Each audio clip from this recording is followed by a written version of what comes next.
Let me ask you a couple of questions here, Jekyll.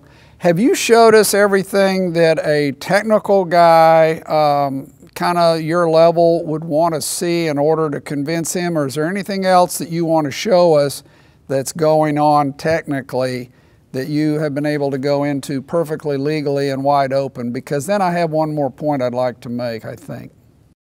So with the information that I've shown so far, this is sort of a roadmap for a technical person to understand where they would go, what they would look at, whether you're using Burp Suite, which is a penetration testing piece of software, whether you're using Python scripts to be able to find this information, but also just sort of understanding the number of different areas to look to be able to reproduce the exact same results.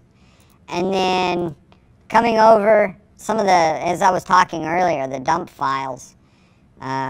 These are just the 2 dump files that I show here. This was March 6th, 2019. That was a dump file that was then turned into an SQL file. These are all pieces of information that had been found on secure.precinctfind.com/dumps. Unsecured databases. Yeah, it says secure, but it's not. It's not even a secure site. HTTP, is that right? Correct. And 10x, if you look on their website, they brag about being able to ensure secure elections. And just in these lists of links, you should probably sue them for misrepresentation. Oh yeah. I mean, the idea, just because you say secure in your domain name does not mean that you are secure. Look at all these sites.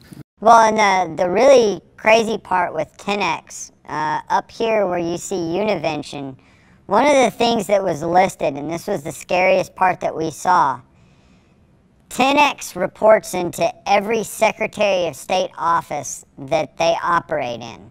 Well, within Univention in their portal, we found all of the SSH certificates that they were given by those Secretaries of State.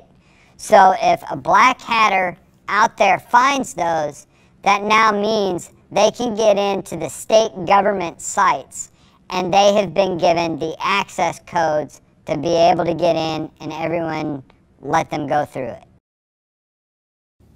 And of course, if you can do it, the bad guys can do it. Right, because with the information we know about places like China, the Chinese have one building with hundreds of hackers whose job is to look for these type of exploits. So they're obvious. This is obvious to any hacker, and it can't have been left in the open unintentionally. It has to have been purposeful. It's too wide open. Is there anything else technically that you want to show us here? I hit all the bullet points that we needed to for this one. Okay. So let me understand. What you basically told us today is that by almost any measure, it's inconceivable that leaving this wide open isn't purposeful? No, it had to have been purposeful, because every location that we were finding login portals, or the need to log in, we were finding text files with the passwords put into them.